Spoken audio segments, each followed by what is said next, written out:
Hermanos, ya la historia, nada más leerla, nos ministra, nos bendice. Y aquí hay un gran milagro en un lugar donde Jesús no hizo muchos milagros, no porque no pudiera, sino por falta de fe. Imagínate lo que es eso. ¿Cuántos hogares están pidiendo un milagro y ver resultados grandes, extraordinarios? Lo triste es que la mayoría de la gente espera ver milagros que nada tienen que ver con la voluntad de Dios. Por ejemplo, ¿quién no ha visto a alguien que pide el milagro después de ir a haber comprado el billetito de lotería y ponerlo ahí en alguna forma enganchado en el marco del cuadro del Sagrado Corazón y decirle: ay, Sagrado Corazón, ayúdame a pegarle al gordo ahora sí, y te prometo que no solamente te doy el 10, te doy el 50, te conviene, vamos a mitas, vamos a ser socios? Y mira, el Señor que oye, que no creo que ni siquiera oiga ese tipo de oraciones, dice: ay, no conoces que mía es la tierra y su plenitud. Yo no necesito darte a ti para que algo sea mío, ya lo es. Pero si no te lo doy es porque tu corazón está en cosas equivocadas, no en las cosas de arriba, sino en las de la tierra.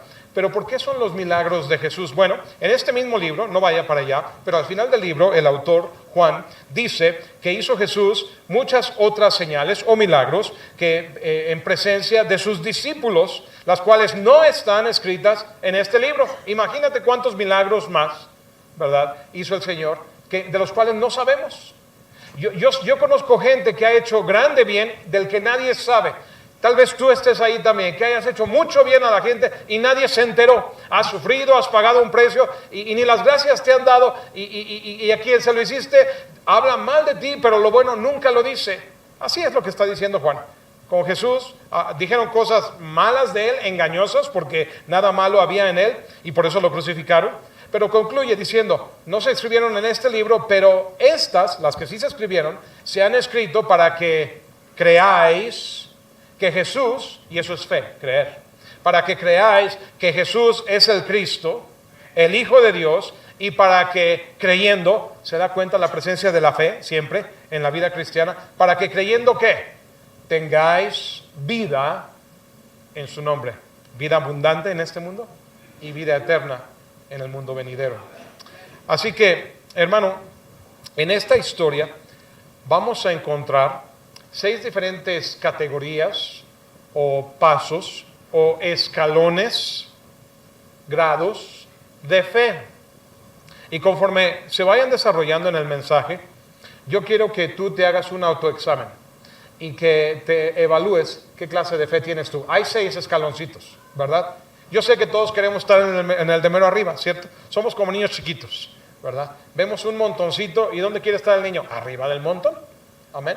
Y está bien, Dios pone ese anhelo de crecer. La palabra de Dios nos exhorta a crecer en fe, en espíritu. Y le voy a ir hablando de diversos tipos de fe para que tú puedas ligar ese nivel de fe con la condición en que se encuentra tu hogar hoy. Si es un bello hogar o no lo es, va en directa relación al tipo de fe que tú tienes. Dices: ay, pastor, pues ya antes de que predique, ya póngame en el escalón de abajo. Tal vez. Qué bueno que te ubiques en el lugar donde estás. Lo bueno es que mientras más bajo estás, hay más cupo para crecer. Amén, gloria a Dios. Hay lugar para subir hacia adelante y mejorar, y que tú digas: bueno, entonces ¿cómo puedo llegar? ¿Cómo realmente ese himno que cantamos, danos un bello hogar, tener un buen hogar de fe, ser padre y madre e hijo y hermanos fieles? Sí hay manera de hacerlo. Pues mira, primeramente comienza la historia. Vemos que salió de Samaria, de la región intermedia, fue a la del norte, y nota esta palabra en el versículo 44, porque Jesús mismo dio testimonio que el profeta no tiene honra en su propia tierra. No creen en él. Mira, antes de continuar, vamos a ver ahí, si puede ir a Mateo capítulo 13, y si no, yo se lo leo. Voy a moverme a unos pocos pasajes durante el mensaje, no demasiados, pero en Mateo 13, el versículo 53 habla de la presencia de Jesús en su región, en Galilea, particularmente en su pueblo, Nazaret. En Mateo 13:53 dice: aconteció que cuando terminó Jesús estas parábolas, Mateo 13 está lleno de parábolas, es un capítulo bien rico en enseñanzas de parábolas. Dice: se fue de allí y venido a su tierra, les enseñaba en la sinagoga de ellos, de tal manera que se maravillaban y decían, ¿de dónde tiene esta sabiduría y estos milagros? Mira cómo hablaban de él, le hablaban en calidad de este. ¿Tú cómo te sientes si yo pregunto, ¿y este qué? Este que está aquí con la copa, ¿ese qué? Lo primero que quería saber, hermano, ¿cómo te llamas? Daniel. Ah, mira, Daniel ya cambia, ¿verdad? En lugar de que diga, ¿ese qué? ¿Verdad? Daniel tiene una función, pero date cuenta cómo le hablaban a Jesús. Los de su casa, los de su región, ¿de dónde tiene esta sabiduría y estos milagros? Era como cuando Moisés se presentó ante Faraón y hacía grandes obras y señales para que los dejara ir, pero llegaban los astrónomos y magos de Egipto y de alguna manera decían, esto es puro truco barato, nosotros también lo podemos hacer. Y algunos, ellos traían también ellos traían un kit hecho en China para repetir los trucos, ¿verdad? Pero llegó el punto en que no pudieron replicar los milagros poderosos del Dios vivo y verdadero. ¿Y sabes qué? Se los llevó. Frente del poderío más grande de este mundo, se llevó al pueblo de Dios fuera de allí. Preguntaban ellos eso y continuaban diciendo, no es no podrían decir, no es agrégale su nombre, Jesús, el hijo del carpintero. No se llama su madre María, sus hermanos Jacobo, José, Simón y Judas. Para los que dicen que Jesús no tuvo hermanos, ahí están listados, no es el único lugar. No están todas sus hermanas, además tuvo hermanas, no están aquí por nombre, con nosotros. ¿De dónde pues tiene todas estas cosas? ¿De dónde saca milagritos? ¿De dónde saca esa sabiduría? Cuando va a Jerusalén, ¿por dónde se nos pierde por ahí? ¿A qué rincón se esconde donde agarra estas cosas que pues medio nos apantallan? Pero la verdad es que no somos tan fácilmente apantallables. Era la actitud de la gente. Y se escandalizaban de él. Pero Jesús les dijo, no hay profeta sin honra. Todo profeta es honrado. Pero no así en su propia tierra y en su casa. Y mira lo que dice el versículo 58 de Mateo 13. Una triste nota en la cual terminaron un capítulo. Y no hizo allí muchos milagros. ¿Por qué? A causa de la incredulidad de ellos. Porque no creían. Imagínate cuántos milagros Jesús hubiera querido hacer. Cuando tenemos un presidente de cierto estado, ¿a poco las obras como que no prosperan más en ese estado que en otro? ¿Sí o no? Como que el estado dice, mira, de donde yo voy, ahí vamos a invertirle a todos. Pero como que ese recibe un pilón extra, ¿sí o no? Y aquí hubiera podido el Señor Jesús hacer muchos milagros. Eran sus amigos, eran sus parientes.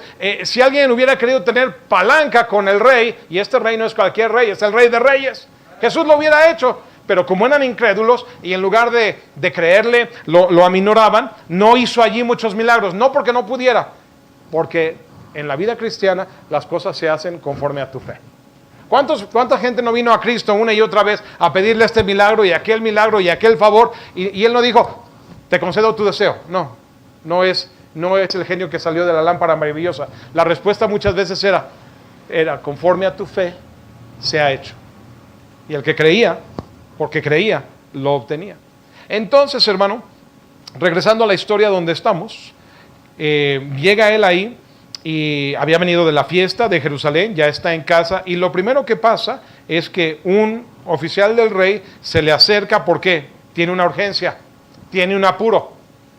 Ya había tratado, siendo oficial del gobierno de Herodes, seguramente ya había tratado de ir al IMSS, al ISSSTE, al Hospital Ángeles, a los mejores doctores particulares, públicos, privados. No tenía que hacer fila, iba con cartas credenciales, recomendación de Herodes. Es un oficial de alto nivel y alto rango en el gobierno de Herodes. Ya lo probó todo y el niño no sana. El niño sigue moribundo y dicen, bueno, mira, por ahí se oye que uno de por aquí anda haciendo milagros ahí en Jerusalén y ahora pasó por Samaria y grandes cosas dicen de él. Pues ya de perdis, trátalo a ver qué puede hacer por ti. Y vino a Jesús y le pidió que lo sanase. Y mira la respuesta que Jesús le da. Le dice, si no viereis señales y prodigios, no creeréis. ¿Cuál es el primer grado o escalón de fe? Aquella que dice ver para creer. Ver para creer. ¿Tú estás ahí, hermano? Acuérdate, el hogar que tú tienes va directamente relacionado con la fe que tú tienes. Los hijos que producimos van directamente relacionados al nivel de fe que tenemos. A lo mejor no le está gustando mucho eso, pero si no nos gusta, es para que nosotros nos ubiquemos en el lugar donde verdaderamente debemos ser colocados. Y qué bueno que no querramos quedarnos ahí. Hay, como ya le dije, espacio para crecer. Pero ese tipo de fe, por eso es que ve pocos milagros, es una fe que tiene poco poder, poca influencia. Es la fe que dice, hazme el milagrito y entonces te haré el favor de creer en ti. Cuando Jesús estaba colgado en la cruz, había malhechores ahí. Uno de ellos le dice, si eres el Cristo, sálvate a ti y a nosotros, ya de pasadita. Otros decían, si es el Hijo de Dios, baje de la cruz para que creamos en él. No hubieran creído en él.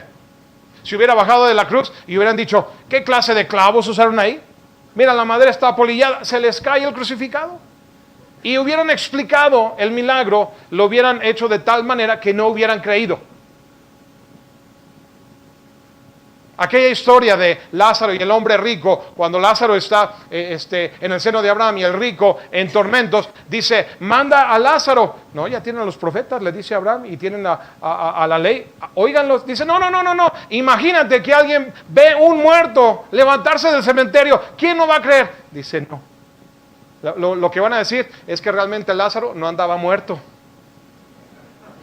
Y como no andaba muerto, pues no van a creer en la resurrección. Lo van a tildar de loco y de raro. Este es el que, mira, salió de la tumba. En lugar de oírlo, van a salir corriendo cuando lo vean. Y siempre hallamos una razón por la cual no creer, ¿cierto? Pero nos atrevemos a decirle, Señor, te conviene que me hagas el favor y yo te doy. Señor, ¿qué has hecho por mí últimamente para que yo vaya a la iglesia? Para que yo crea en ti. Tú haz por mí y luego yo haré por ti. Es una fe negociadora, es una fe condicional. Solamente hace cuando ve y no es realmente una fe, la que dice ver para creer.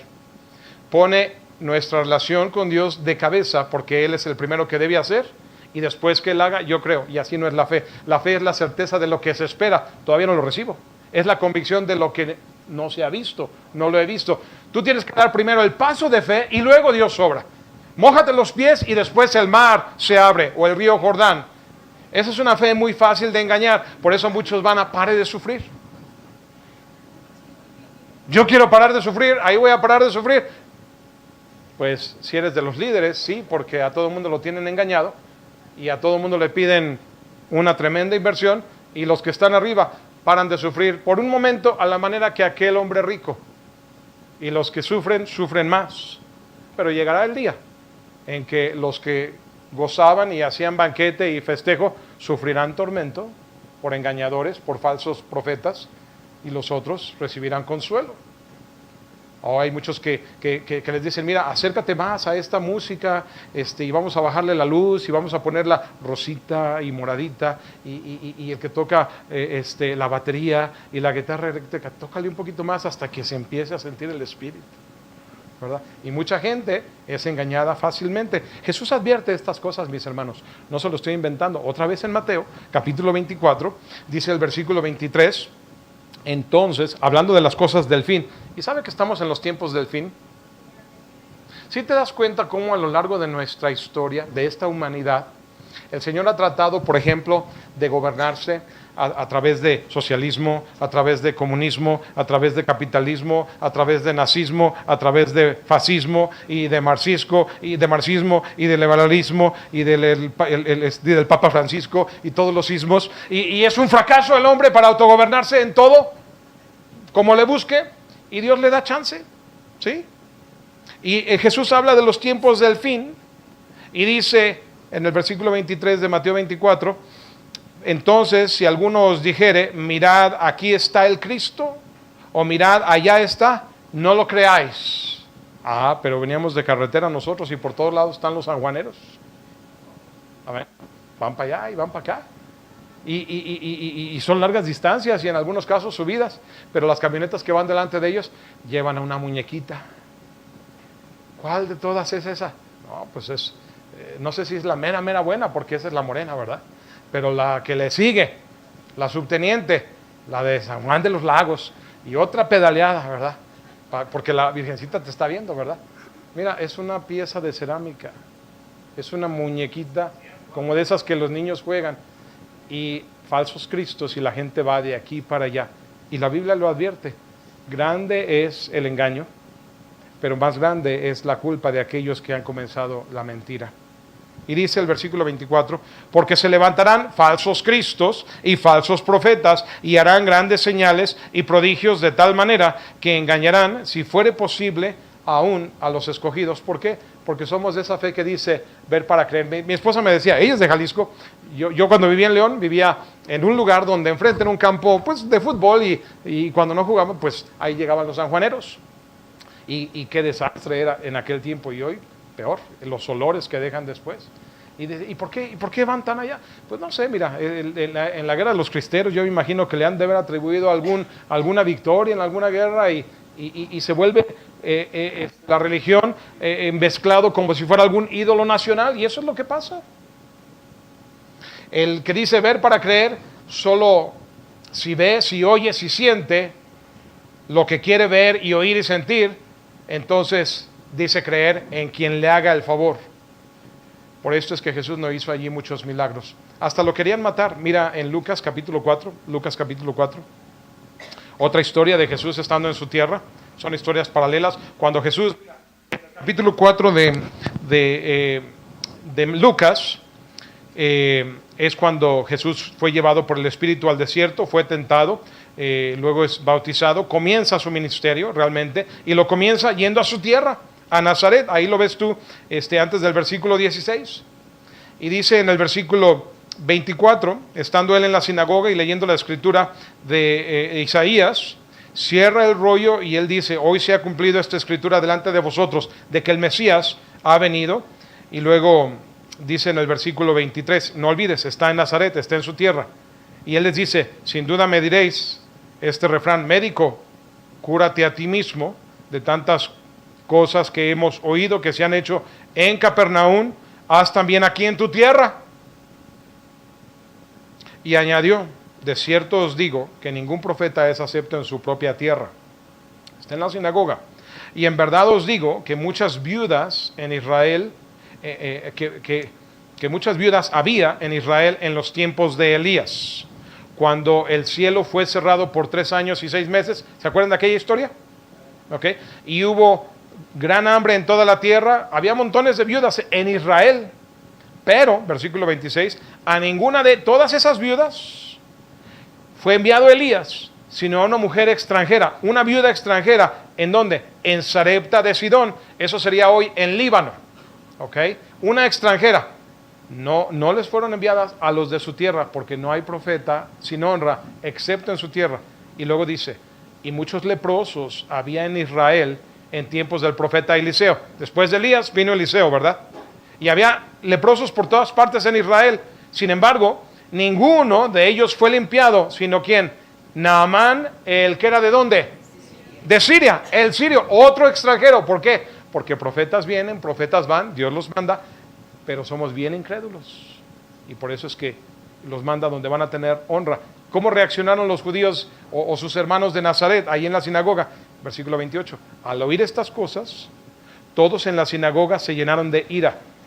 ¿Por qué? Les está predicando la palabra de Dios. Y se enojan porque sabían a lo que se refería.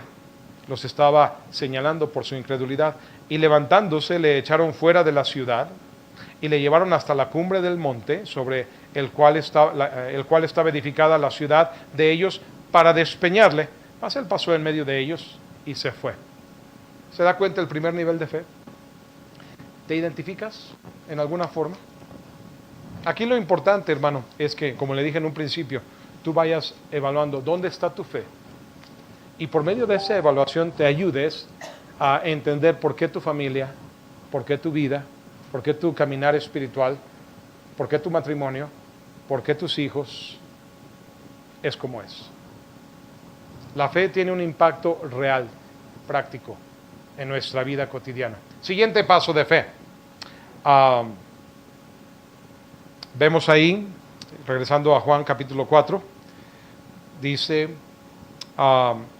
en el 47 o el 46, vino pues Jesús otra vez a Caná de Galilea, donde había convertido el agua en vino.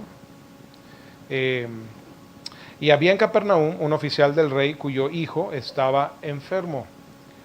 Cuando oyó que Jesús había llegado de Judea a Galilea, vino a él y le rogó que descendiese y sanase a su hijo que estaba a punto de morir. Y ya vimos el 48. Entonces le dijo: si no viereis señales y prodigios, no creeréis. El oficial del rey le dijo: Señor, desciende antes que mi hijo muera.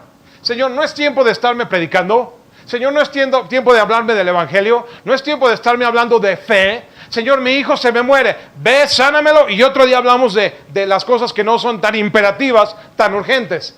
Así actuamos. La palabra de Dios no nos es importante, sino hasta que tenemos una necesidad. ¿Sabes qué tipo de fe es esa? Es una fe circunstancial. Cuando tengo una urgente necesidad, entonces voy a la iglesia. No me aparezco en la iglesia todo el año, salvo en Semana Santa y en Navidad, ¿verdad? Somos bautistas católicos, ¿verdad? Pero la única otra ocasión en que voy es cuando ya tengo esa enfermedad que ya traté todo. Ya fui con el médico, ya fui con el curandero, ya fui con el brujo, ya fui con el doctor Simi, ya fui con con la tía Lencha y con todos los doctores que te han recomendado y nada funciona. Y la iglesia te ve entrar y te dicen: ¿dónde has estado, hermano?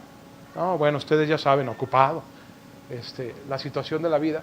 Y se acercan al pastor: pastor, ore por mí, pídale a la iglesia que oren, tengo esta gran necesidad, me corren del trabajo, no tengo ni para la gasolina, ni gasolina hay, mi hijo se me muere, etcétera. Viene con la gran necesidad. ¿Verdad que sabemos, y Dios sabe, que le buscamos cuando hay gran necesidad? ¿Se acuerdan de una fecha, si digo septiembre 11, a qué año se remonta su mente? 2001, ¿verdad? 2001. Septiembre 11, 2001. Sabemos qué pasó en septiembre 11. En México, si digo septiembre 19, ¿a dónde se remonta tu memoria? Al 85 y al 2007. ¿Sabes qué pasa en esos días o los días siguientes? Todo el mundo va a la iglesia. Se agotaban las Biblias en Estados Unidos después de septiembre 11.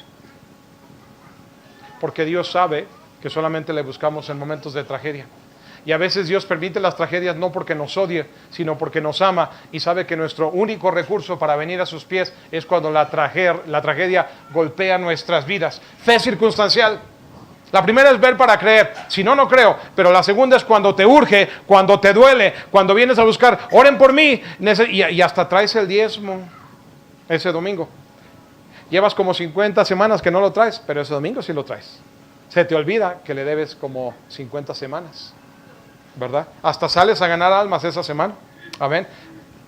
Y luego a lo mejor encuentras la respuesta de lo que necesitabas y no te vuelven a ver por otro año. Fe según las circunstancias. Fe a la conveniencia. En esos tiempos de necesidad, hasta la gente te ve leyendo tu Biblia en lugar de el periódico, la revista, viendo la telenovela. Y Jesús califica su fe. Si no veis, no creéis. Muchos creen nada más en el punto de la desesperación. Después de haberlo tratado todo por fuera, Dios es su último recurso. Cuando la Biblia dice: mas buscad últimamente, segundamente, primeramente el reino de Dios y su justicia. ¿Puedes tú discernir alguna conexión entre tu día a día y tu fe? La fe no es algo nada más que de alguna manera desempolvamos para el domingo en la mañana y luego otra vez la ponemos en la repisa, como a veces pasa con las Biblias en casa. Es una fe, la fe circunstancial, que hará lo que sea en su hora de desesperación. Irá a Dios igual que al hombre, igual que al santero, al psíquico, al brujo, a los amuletos de buena suerte, porque las circunstancias lo ameritaban. Por eso mucha gente a veces hasta se mete al crimen organizado. No queriendo, pero solamente una vez, solamente esta vez. Y con esa vez basta para que tu familia quede deshecha, enganchada en un vicio, tus hijos perdidos. ¿Por qué? Porque por esa vez le dijiste a Dios: tú no me eres suficiente. ¿En quién realmente estás confiando cuando Dios lo deja solamente para el último? ¿Cómo es tu fe? Número 1 es ver para creer. Número 2 es circunstancial, cuando las circunstancias son apremiantes. Número 3, vamos a ver en esa historia. El hijo del oficial está enfermo al punto de muerte. Viene a Jesús y Jesús le dice: si no ves, no crees. El hombre le dice, Señor, desciende antes que mi hijo muera. No me prediques, vamos al grano. Y luego, el versículo 50 dice, Jesús le dijo, ve, tu hijo vive. Y mira lo que hizo el hombre. El hombre creyó, por primera vez empieza a existir una fe real. El hombre creyó la palabra que Jesús le dijo. ¿Qué le dijo Jesús? Ve, tu hijo vive. Él creyó la palabra que Jesús le dijo y se fue. ¿Qué clase de fe es esa? Es la fe que obedece. Él obedeció. Él hizo como le dijo Jesús. ¿Cómo se fue exactamente en su corazón? ¿Será que él está pensando, no, pues me dio el avión? Como aquel padre que tenía un hijo lunático y lo llevó a los discípulos y se lo dejaron igual. Y cuando los discípulos vieron que Jesús hizo el milagro de expulsar al demonio, en privado más tarde vinieron a él y le preguntaron, ¿por qué no pudimos? Por vuestra poca fe. Hombres de poca fe. Ese era el problema. Todo se vive por fe. Pero aquí ya vemos una fe que obedece. Y por primera vez en este tercer eslabón de este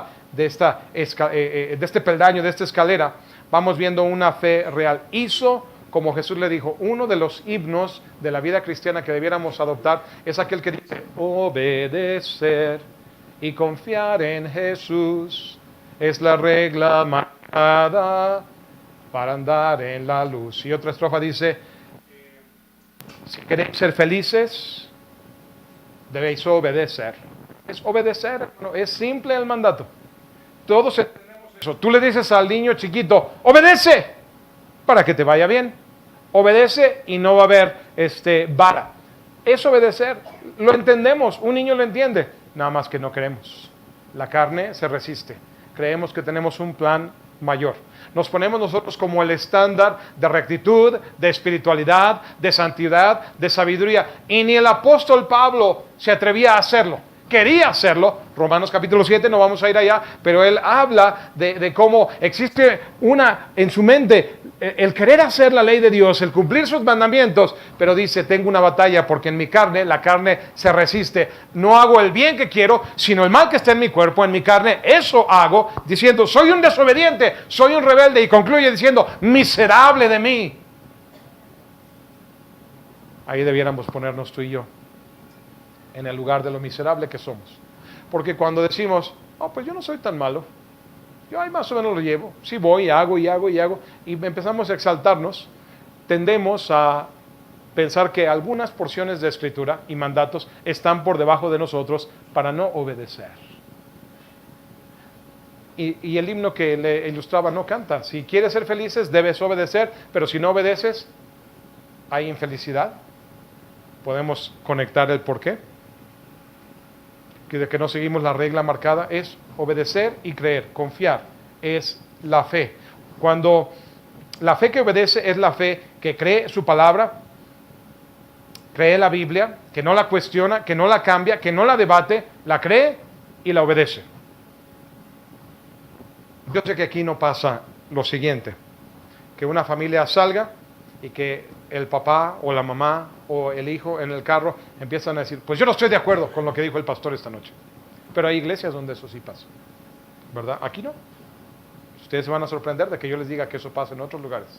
Y luego lo dices, yo no estoy de acuerdo, no me gustó, no me hizo, y empezamos a juzgar la predicación y criticarla, y lo hacemos delante de los hijos. ¿Sabes a quién van a ir ellos cuando tengan necesidad de un consejo sabio? Al pastor no, a ti tampoco.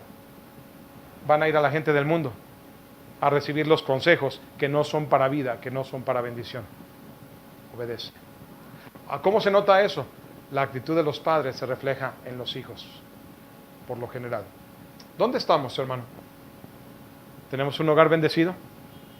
Están muy callados esta noche, hermano.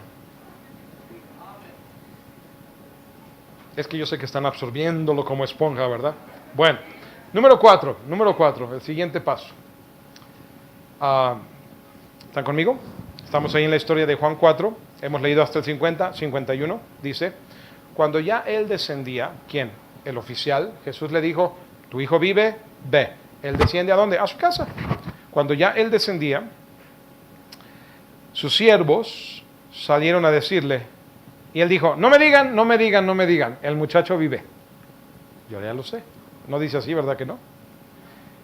Los siervos salieron a decirle, le dieron nuevas. ¿Y qué le dijeron?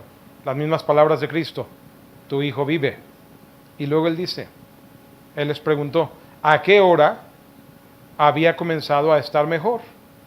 Y le contestaron, ayer a las 7 le dejó la fiebre.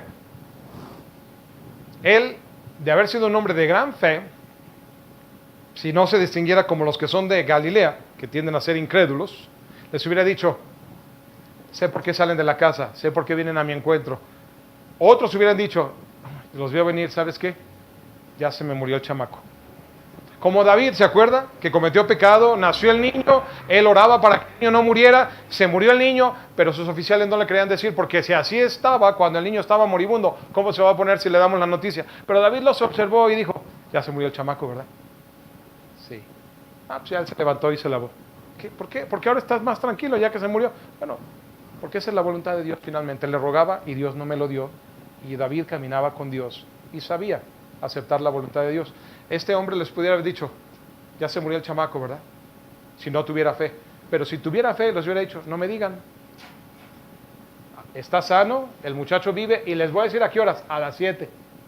Pero en lugar de decírselo él, les preguntó, ¿cómo a qué hora sonó el muchacho? No vaya a ser que haya sido en vano la ida con Jesús y del chiripa ya la medicina que le había dado el doctor personal de Herodes finalmente le hizo efecto y ya el muchacho se levantó. ¿Verdad que pensamos así? Fue al pastor, sí, pero no fue el pastor. Fue la oración, no, fue el doctor Simi. Fue esa inyección. Fue cuando finalmente lo sacamos de aquel hospital y lo llevamos a uno bien bueno. Aquí por Irapuato, allá en el monte, allá, mira, quién sabe qué brebaje trabaja aquel brujo por allá, y eso lo sanó. Pero ¿sabes qué pasa con este hombre? Después de primero haber estado en la condición de ver para creer, y luego finalmente sí, estaba, Señor, te vengo a ver, nunca te vine a ver antes, pero tengo una necesidad como nunca antes, pero luego Jesús le dio una orden, ve, tu hijo vive, él se fue, él creyó, él obedeció, ahora vienen y le dicen, antes de que él vea a su propio hijo, tu hijo vive, ¿sabes qué produce eso? Una fe fortalecida. Él inmediatamente hace la conexión y dice, eso pasó porque Cristo lo hizo. Yo estaba por allá, Jesús estaba por allá, el muchacho aquí, y desde por allá tuvo efecto. Jesús es real. Jesús se vuelve real, y eso es bien importante, hermano, que Jesús se vuelva real en tu vida. Venir a la iglesia no debe ser un mero ritual. Yo no sé a qué religión pertenecías antes, pero evalúa si no era un mero ritual que no cambiaba tu vida. Gente perdiéndose, gente peleándose, gente cometiendo toda clase de pecados, pero tenían religión. ¿Sí o no? Pero cuando conoces a Jesús, las cosas cambian. Es cuando los ojos se abren y los oídos se abren y empiezas a ver lo que nadie más ve. Y empiezas a oír lo que solamente el Espíritu te concede oír. Y empiezas a valorar el plan de Dios para un bello hogar y para una vida de gracia.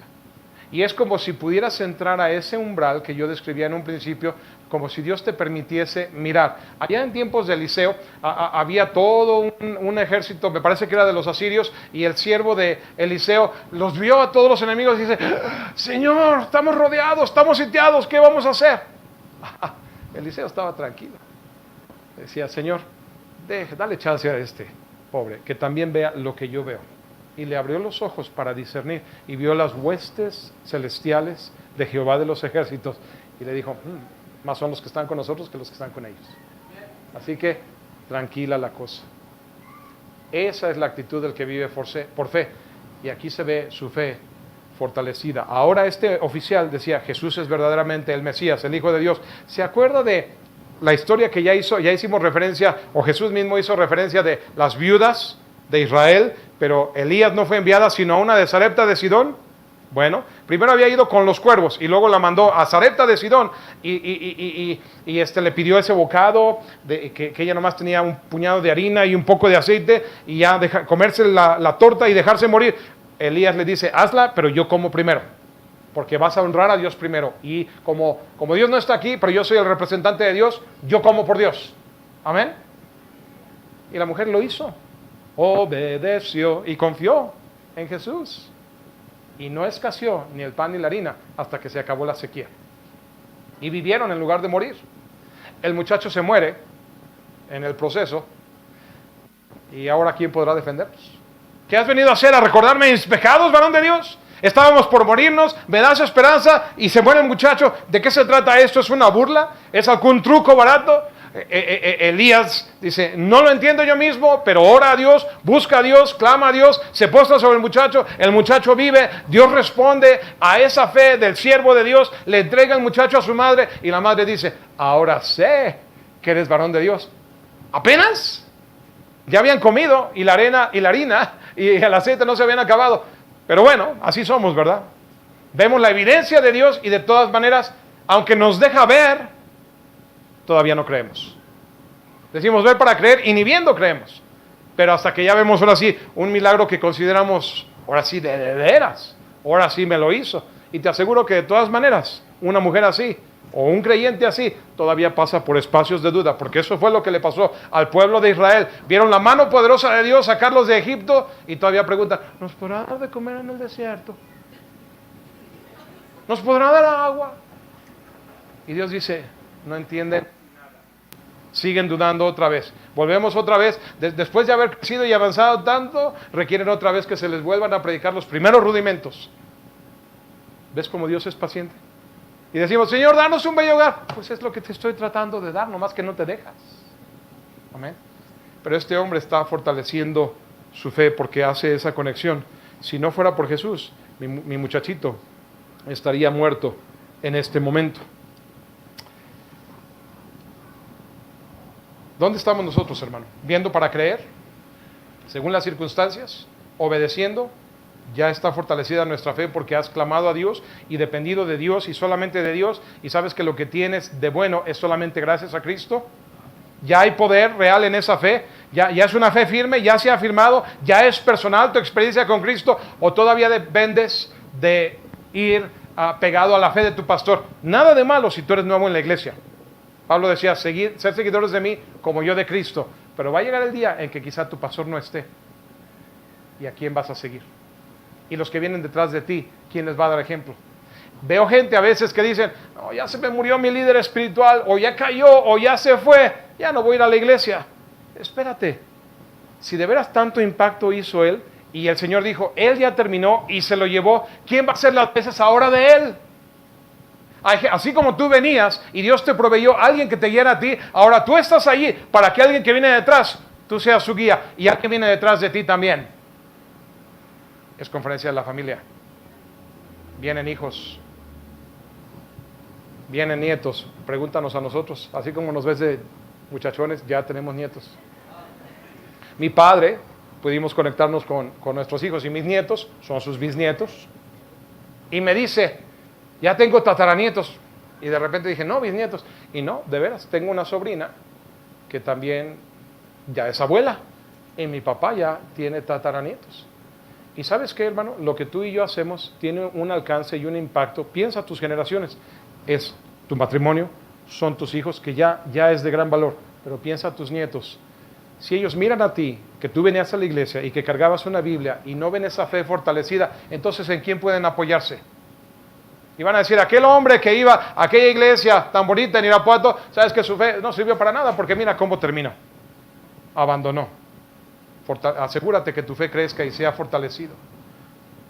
Aquel que es convencido es aquel que sabe que Cristo es digno de ser oído, creído, obedecido siempre, a toda hora, en todo lugar, en toda circunstancia, aun cuando no tenga sentido. Yo no lo entiendo todo, no lo veo todo, pero Él conoce el mañana, aunque yo no, y puedo confiar en Él.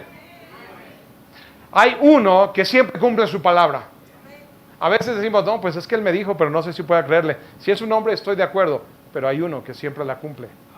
Digo, confiamos más a un piloto que nunca hemos conocido y nuestras vidas van en sus manos. Y tú no sabes si viene descansado, si viene drogado, si viene borracho, cómo viene, y nuestras vidas la ponemos en sus manos. Y así lo hacemos todo el día, una y otra vez. Vas con un médico a que te ponga ahí algún piquete y no sabes lo que te va a meter, pero confías que es algo bueno. Amén. Y confiamos en todo mundo, pero no en el hombre. Número 5. Para ir al número 5, Le va a sorprender que lo lleve a Hechos capítulo 13. ¿Qué conexión hay entre Hechos capítulo 13 y Juan capítulo 4? Parece no ser trivial, pero le había prometido una conexión de un punto más atrás. ¿Quién es este hombre, el oficial? ¿Cómo se llama? ¿Cuál es su identidad? ¿Lo podemos reconocer? En Hechos capítulo 13 vemos un viaje misionero de Bernabé y uno llamado Saulo de Tarso. Todavía no le llama la Biblia, pero en el versículo 1 dice: había entonces en la iglesia que estaba en Antioquía profetas y maestros, y mira, pon atención a los nombres: Bernabé, Simón, el que se llamaba Níger, Lucio de Cirene, Manaén, el que se había creado junto con ¿quién? Herodes, el tetrarca, y Saulo. ¿A cuántos de esos conoces? No importa. Algunos. ¿No te parece raro que el nombre de Herodes aparezca en alguna forma cuando se está hablando de viaje misionero? Herodes, el tetrarca, fue un dios perverso.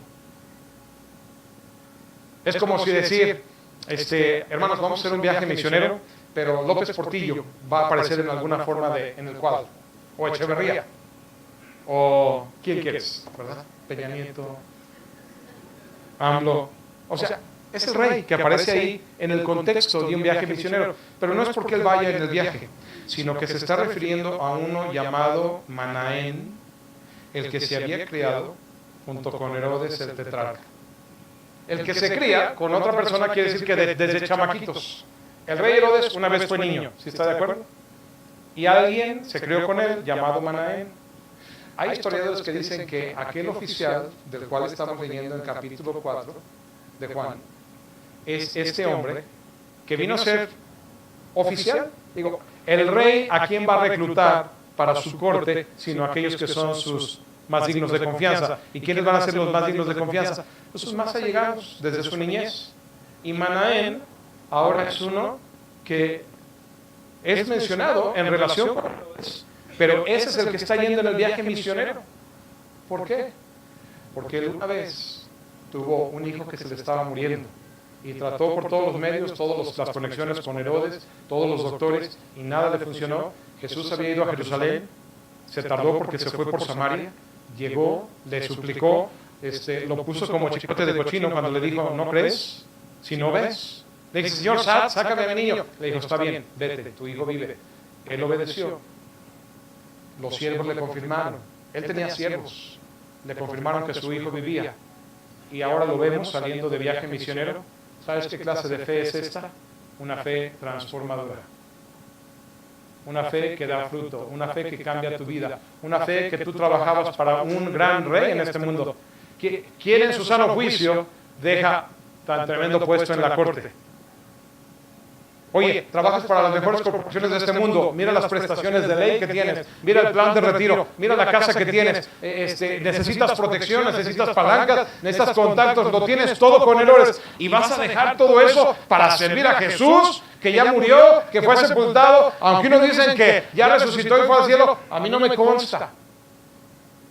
Hace años, cuando vivíamos en Estados Unidos, el departamento de turismo de Israel ponía un anuncio de viajar a Israel y pasaba a los lugares así bonitos y sacaba una imagen muy bonita del mar de Galilea.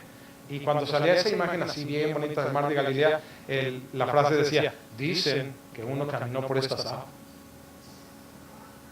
Es el gobierno de Israel que no es creyente en Cristo, pero están apelando a el poblador de los Estados Unidos, que se distingue mayormente por ser cristiano. A ellos les dicen, mira, ¿tú te interesa de alguien que caminaba por estas aguas? Pues pónselo allí. Sí, pónselo que uno camine. Dicen que uno camine. Si eso es como decir, mira, ven a Chichén Itzá o ven a Teotihuacán para que recargues tus energías.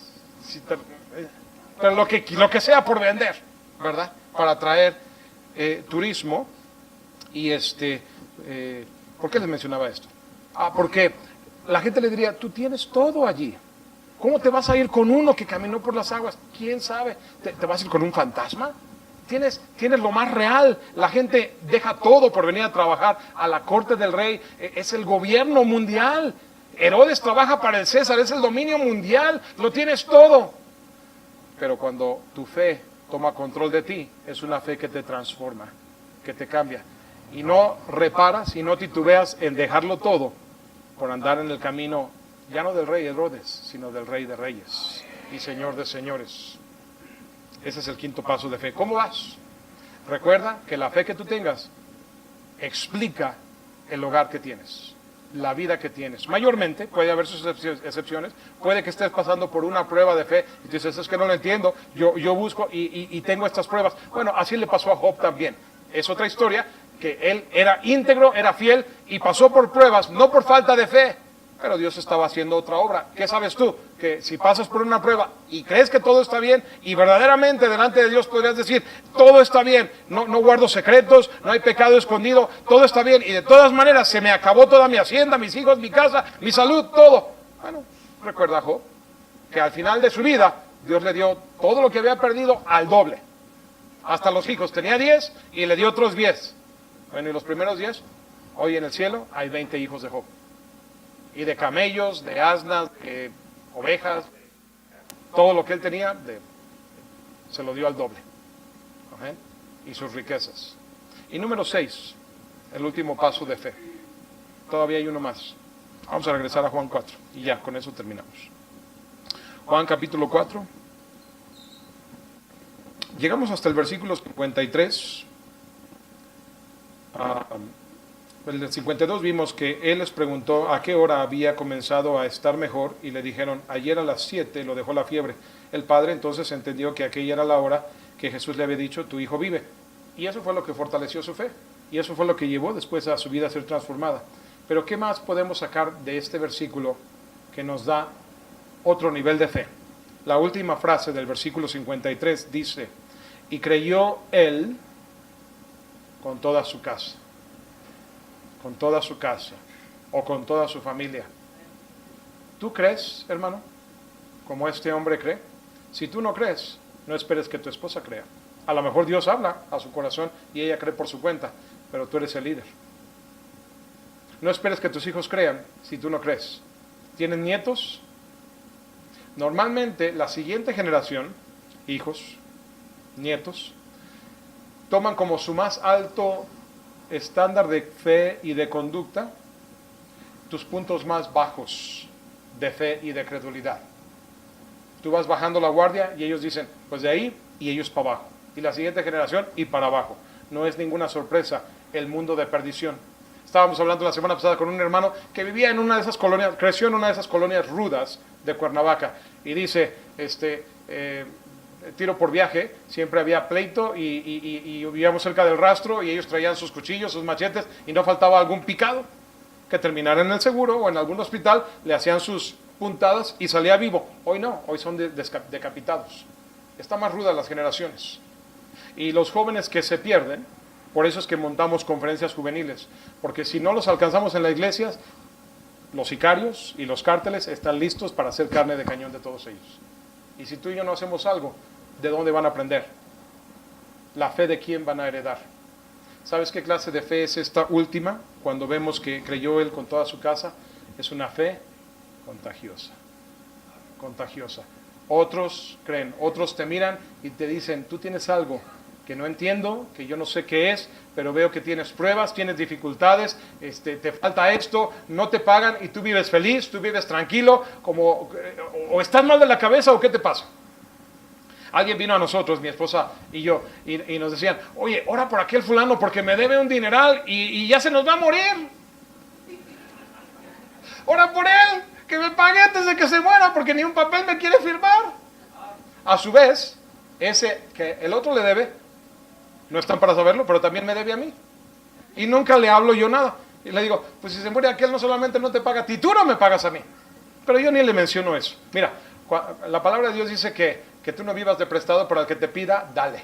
Entonces es bíblico prestar. Pero lo más probable es que si te piden a ti es porque ya nadie más les prestó. El banco no les prestó porque son riesgo. Nadie más les prestó y vienen a ti, ¿verdad? Cuando tú prestes, despídete de ese dinero. ¿Sí? Si regresa es tuyo y si no, nunca lo fue. ¿Verdad? Pero está bien preocupado de veras por el amigo. Dice, ay, se me va a morir. Le digo, bueno, y puede ser que se muera, pero Dios no está muerto. La riqueza de este mundo no depende de aquel hombre que está por morirse. Y es un hombre ya de edad avanzada. Y le dije, en toda tu vida, ¿te ha faltado qué comer? ¿Te ha faltado qué vestir? ¿Te ha faltado algo? No. ¿Y tú crees que Dios va a cambiar a estas alturas del partido? No.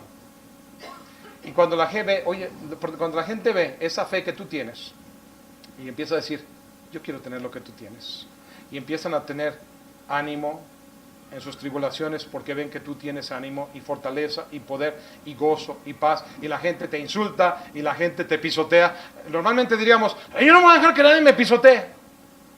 Pero alguien me dijo eso, que no pasen por encima de mí, porque sí, hasta me olvido que soy cristiano.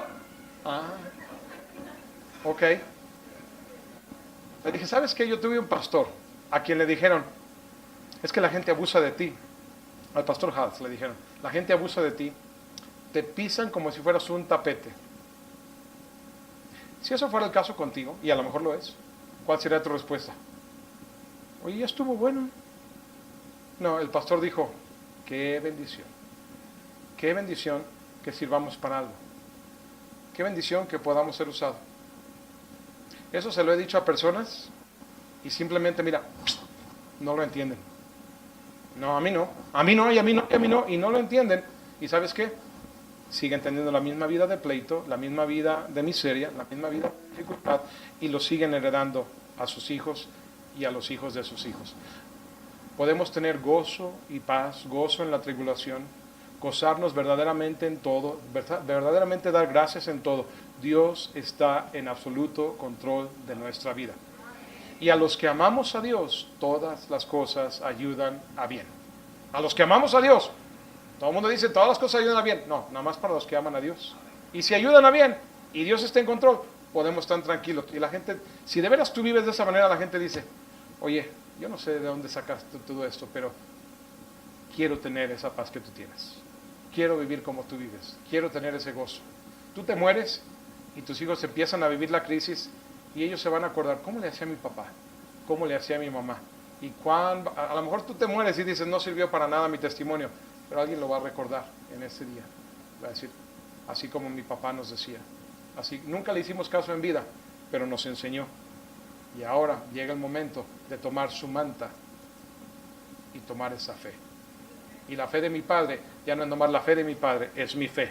La iglesia de mi padre ya no nomás es la iglesia de mi padre, es mi iglesia. El pastor, el predicador de mi padre, de mi madre, ya no es nomás, es mi pastor, es mi predicador. La Biblia ya no es ese libro de la fe, es mi Biblia. El Salvador ya no es el Salvador del mundo, es mi Salvador. Es el Salvador del mundo, pero se vuelve una relación personal.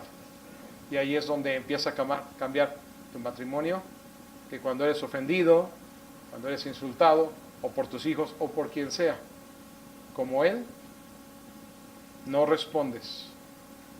Y estás dispuesto a soportar mucho más como Él, que fue como oveja llevada al matadero y no abrió su boca, y puedes empezar a entender cuál era el sentir que hubo también en Cristo Jesús, al cual Pablo no lo tenía, pero él es el que nos exhorta. Ya entendí a Cristo, ya entendí su corazón, ya entendí su mente. Eso no pasa de la noche a la mañana. Tú vienes y escuchas un mensaje, y un mensaje no es más que una invitación a meditar mucho más. A que cuando tú abres esta Biblia, Señor, háblame de ese espíritu, háblame de ese corazón, ese hombre que tú quieres que yo sea, y esposo, y padre, y abuelo, y hermano, y madre, e hija, y esposa, que me brinque, porque quiero serlo. El tiempo es breve. Algunos de nosotros, mi papá a sus 96 años dice, estoy listo. Malo que no estuviera listo a los 96 años, ya está viviendo tiempo extra. Pero yo tengo 52 años. ¿Sabes una cosa? También estoy listo. La que no me quiere dejar ir es mi esposa. No, ya estoy listo también, porque un día nos vamos a ir. Amén.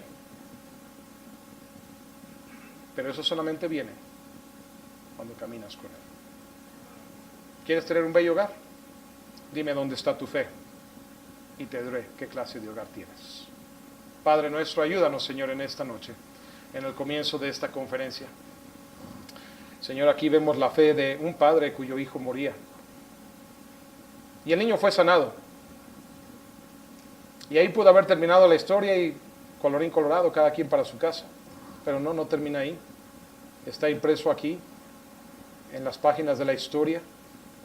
Señor, más allá de un muchacho que, yo no sé cuál sea su nombre del muchacho, creemos que este oficial es Manaén, pero vemos cómo la ciudad debe haber sido impactada, la región de Galilea, donde no se merecía ni un solo milagro.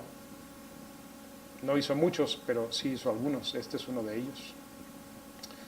Y Padre, a lo largo de la historia, generación tras generación, hasta la nuestra, Señor, sigue apelando a nuestro corazón y a nuestra mente una vida de fe. Aquella fe por la cual comienza nuestra vida cristiana y una fe sin la cual iríamos camino de condenación. Una fe que Cristo examinará cuando Él venga y querrá ver dónde habrá fe en la tierra que yo pueda ver. Ayúdanos, Señor, a hacer este compromiso en esta noche, de que en este pedacito de tierra donde yo piso, allí, Señor, vas a encontrar fe. Una fe que no solamente dice ver para creer, que no nomás va a ser cuando las circunstancias sean difíciles, que obedece continuamente como una regla marcada, que se fortalece y crece porque, Señor, podemos ver fruto y resultado, que transforma nuestra vida y nos lleva a tomar decisiones que nos acerquen más y más al servicio de Dios, y que podemos llevar con nosotros a nuestra esposa, a nuestros hijos, generación tras generación, y se vuelva una fe contagiosa. Habrá alguien aquí en esta noche que diría: pastor, esa es la clase de fe que yo quiero. Ese es el tipo de resultado y fruto que yo quiero ver en mi vida, que Dios haga. ¿Habrá alguien así? Nadie mirando, que levante su mano y diga: yo quiero esa fe. Yo quiero seguir subiendo, peldaño tras peldaño. Yo no sé dónde te encuentras, pero no hay peldaño extra donde alguien diga: yo no estoy en ninguno de esos.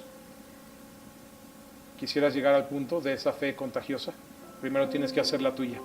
La fe es real y la fe tiene un impacto directo al testimonio y vida que tú tienes. ¿Habrá alguien más que diga: yo quiero esa fe? Yo quiero seguir creciendo en fe, una fe fortalecida. Dios les bendiga, Dios les bendiga, Dios les bendiga. Esa mano que tú levantas, Dios es testigo. ¿Sabes por qué se levanta tu mano? Por un corazón dócil y humilde, que responde no al predicador, responde a la palabra de Dios. Yo solamente predico lo que viene de Él, pero es a Él a quien tú respondes. Y tú la levantas porque dices: Señor, aquí está mi mano, heme aquí, haz esto que se predicó con mi vida. Deseo. De ti depende mucho, no solamente para tu vida, para tu matrimonio, para tus hijos. Hay mucho en juego. ¿Qué depende de ti? Cosas que son mucho más grandes que tu propia vida. Generaciones por delante. Toma la decisión correcta. No te imaginas las cosas grandes y ocultas, maravillosas, que Dios puede hacer si tú tienes fe. Eso es lo que Él busca, tu disponibilidad. Todos puestos de pie, conforme sigue tocando el teclado. Aquí hay lugar en el altar. Si tú necesitas un lugar donde doblar rodilla, ven al altar, yo te invito. Ya terminó la predicación. Habla con tu Dios. ¿Qué le dices? ¿Qué le pides? Es probable que incluso te haya hablado de cosas que el predicador ni sabe y ni mencionó. Pero ven ahora tú, derrama tu corazón delante de tu Dios. Él quiere tener esa relación personal contigo. No puedes vivir tú por la fe de tu pastor, no puedes vivir por la fe de tu papá, de tu mamá, de nadie más. Señor, yo quiero esa fe. Te vas a maravillar las cosas grandes que Dios puede hacer. En esta noche que comienza la conferencia, mientras los hermanos oran, habrá alguno aquí que diría: pastor, si yo muriera hoy, no estoy seguro de mi salvación. Yo no sé a dónde iría mi alma si yo muriera en esta noche, pero quisiera saber que tengo el perdón de mis pecados, la salvación de mi alma, mi nombre conocido para Cristo en un libro de la vida que Él tiene, e ir a su presencia. Habrá alguien aquí que diga: pastor, yo lo conozco. Si yo voy para allá con toda seguridad, ore por mí para que yo no salga de aquí con esa duda. No le vamos a avergonzar, nada más levante su mano. Habrá alguien así que diga: yo no tengo esa seguridad de la salvación de mi alma, de tener el perdón de mis pecados. Que Dios le bendiga, caballero. Alguien más, quiero orar por usted. Levante su mano, levante su mano. Alguien más, alguien más. piano sigue tocando, Padre. Te pido que bendigas cada decisión, el corazón de este caballero también, que ha levantado su mano deseoso de saber tener, obtenedor del don de vida que viene de lo alto. Tú pagaste el precio total por sus pecados. Señor, que el mensaje que él obtenga del Evangelio sea claro, veraz, para que él pueda creer, y que hoy sea ese día de su nuevo nacimiento, del perdón de sus pecados, la salvación de su alma. Y si hay alguien más aquí con la misma duda, Señor, que también puedan tener, Señor, ahora esa certeza de tener una relación personal contigo. Sigue bendiciendo, Señor, esta invitación.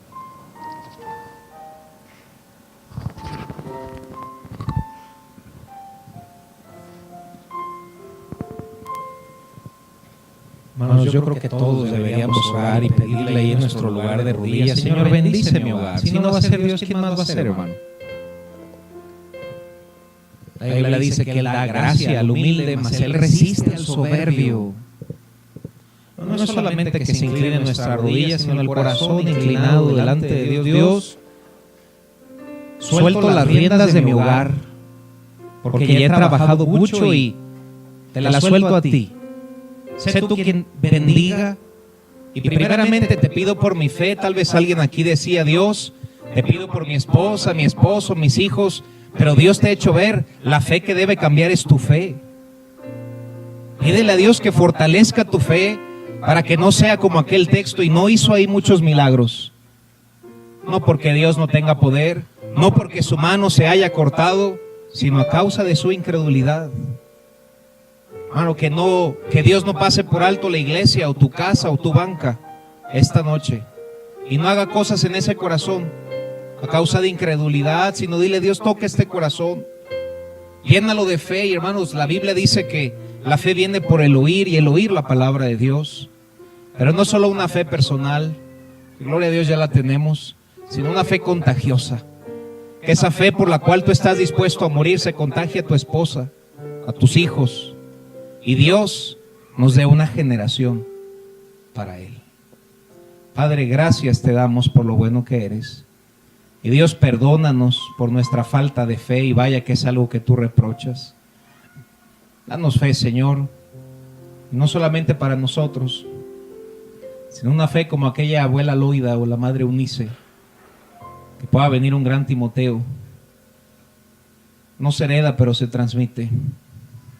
Señor, danos hogares de fe. Ayúdanos a recordar este mensaje, Señor. En el nombre de Cristo te lo pedimos. Amén.